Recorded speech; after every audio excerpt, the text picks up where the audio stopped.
Assalamualaikum warahmatullahi wabarakatuh. Kami dari kelompok 5 akan mempresentasikan hasil kerja kami. Sebelum kita mulai presentasinya, kita memperkenalkan diri terlebih dahulu. Nama saya Dwi Galih Sugiarto, NB saya 14123038. Dan ada teman saya.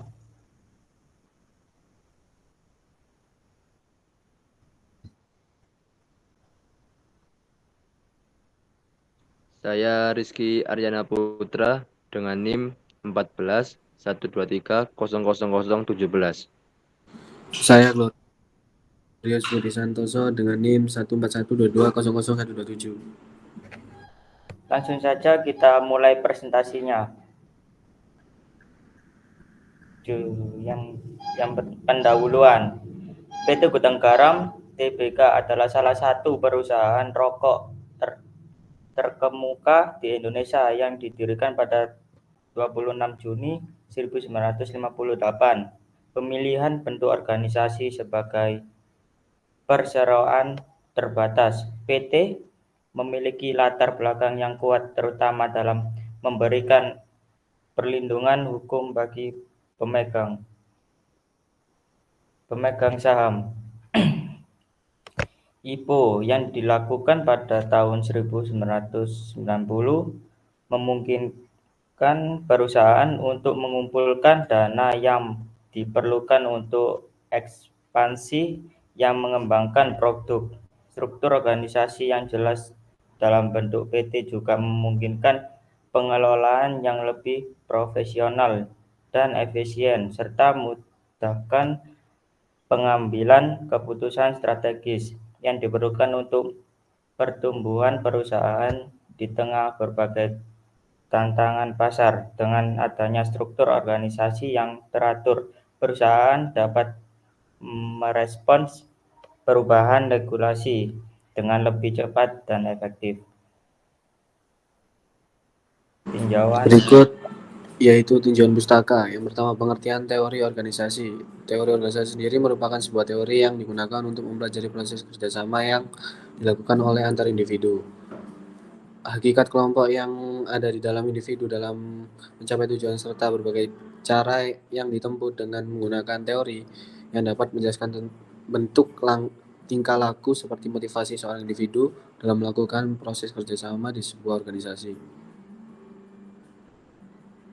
2. Teori-teori terkait struktur organisasi. Teori-teori terkait struktur organisasi memberikan kerangka kerja yang penting untuk memahami bagaimana organisasi dibentuk, dikelola, dan berfungsi. Berikut adalah beberapa teori utama yang sering dijadikan acuan pembentukan struktur organisasi. Yang pertama, A. Teori organisasi klasik. Teori ini merupakan salah satu yang paling awal dan berpengaruh dalam manajemen organisasi. Yang kedua, B. Teori hubungan manusia. Teori ini muncul berbagai reaksi terhadap pendekatan klasik yang terlalu fokus pada efisiensi. Alton, Mayo, dan rekan-rekannya melakukan penelitian di Harvard yang menunjukkan bahwa faktor sosial dan psikologis sangat mempengaruhi produktivitas. Yang ketiga, teori sistem. Teori ini melihat organisasi sebagai sistem terbuka yang berinteraksi dengan lingkungan eksternal. Setiap bagian dari organisasi saling tergantung dan mempengaruhi satu sama lain. Yang D, teori birokrasi. Teori birokrasi menekankan pentingnya struktur formal dalam organisasi untuk mencapai efisiensi. E, teori neoklasik. Teori ini muncul sebagai kritik terhadap pendekatan klasik dan birokrasi. Pendekatan neoklasik menekankan penting faktor manusia dalam organisasi. Yang F, teori desain organisasi modern.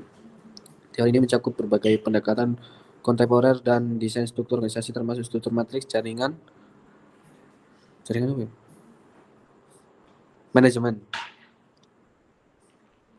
Selanjutnya, pembahasan. Yang pertama, rancangan sebuah organisasi. Untuk merancang struktur organisasi Gudang Garam, kita dapat menggunakan model struktur organisasi lini yang sederhana namun efektif. Dalam model ini, otoritas dan tanggung jawab mengalir dari atas ke bawah, yang memudahkan komunikasi dan pengambilan keputusan. Struktur organisasi lini ini juga memungkinkan pengendalian yang baik serta komunikasi yang efektif di antara berbagai level manajemen. Yang kedua, perencanaan sumber daya manusia. Perencanaan sumber daya manusia untuk organisasi PT Gudang Garam Tbk perlu dirancang dengan mempertimbangkan tujuan strategis perusahaan serta kebutuhan pengembangan karyawan. Berikut adalah rancangan perencanaan sumber daya manusia. Yang pertama, analisis kebutuhan manusia. Langkah pertama adalah melakukan analisis kebutuhan sumber daya manusia, meliputi identifikasi posisi, yaitu menentukan posisi yang diperlukan dalam setiap divisi seperti produksi, pemasaran, keuangan, sumber daya manusia, dan R&D. 2.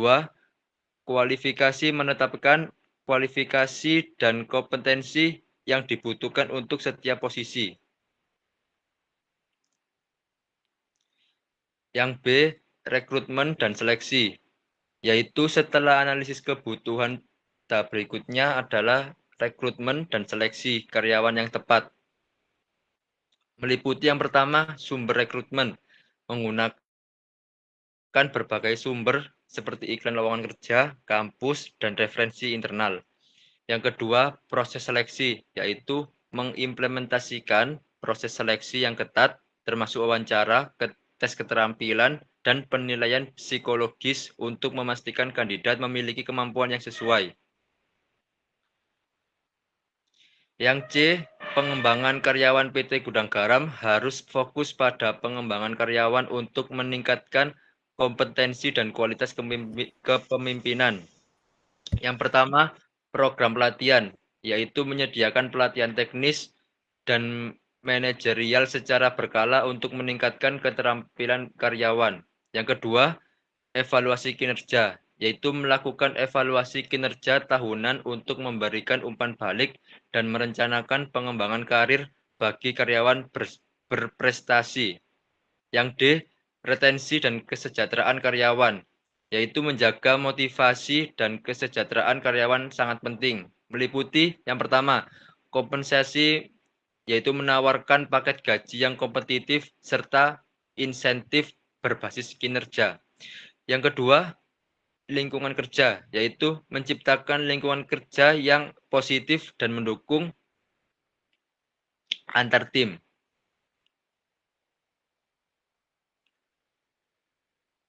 Yang kelima, E, yaitu evaluasi dan penyesuaian. Terakhir, penting untuk melakukan evaluasi berkala terhadap semua program sumber daya manusia.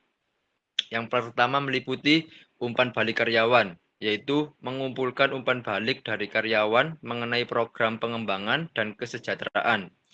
Yang kedua, penyesuaian program, yaitu menyesuaikan program berdasarkan hasil evaluasi untuk memastikan bahwa kebutuhan sumber daya manusia perusahaan tetap terpenuhi.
Mekanisme penempatan SDM baru dalam organisasi. Mekanisme penempatan sumber daya manusia atau SDM baru ini di PT Gudang Garam Tbk adalah proses yang dirancang untuk memastikan bahwa setiap karyawan ditempatkan pada posisi yang sesuai dengan keterampilan dan potensi mereka. 1.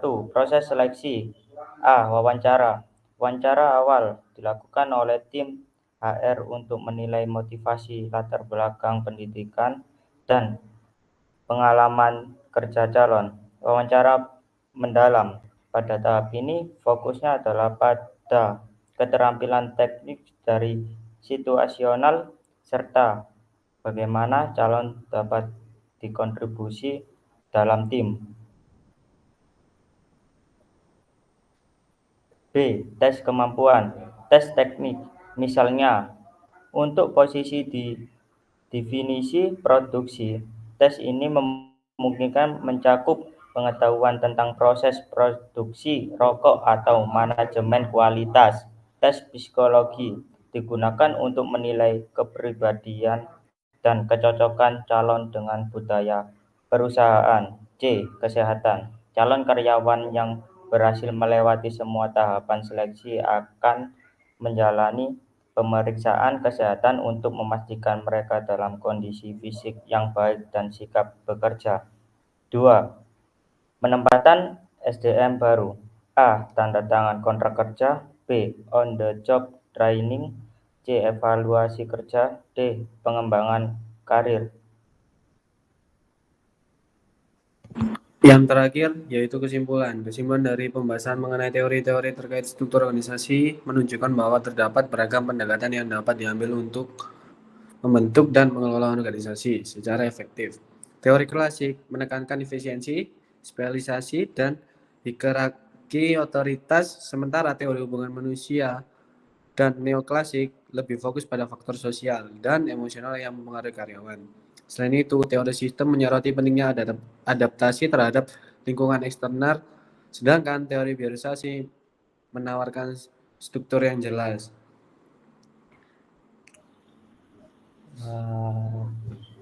Cukup di sini presentasi dari kami. Mohon maaf bila ada salah kata maupun perilaku yang kurang baik. Sekian dari kami. Wassalamualaikum warahmatullahi wabarakatuh. Waalaikumsalam warahmatullahi wabarakatuh.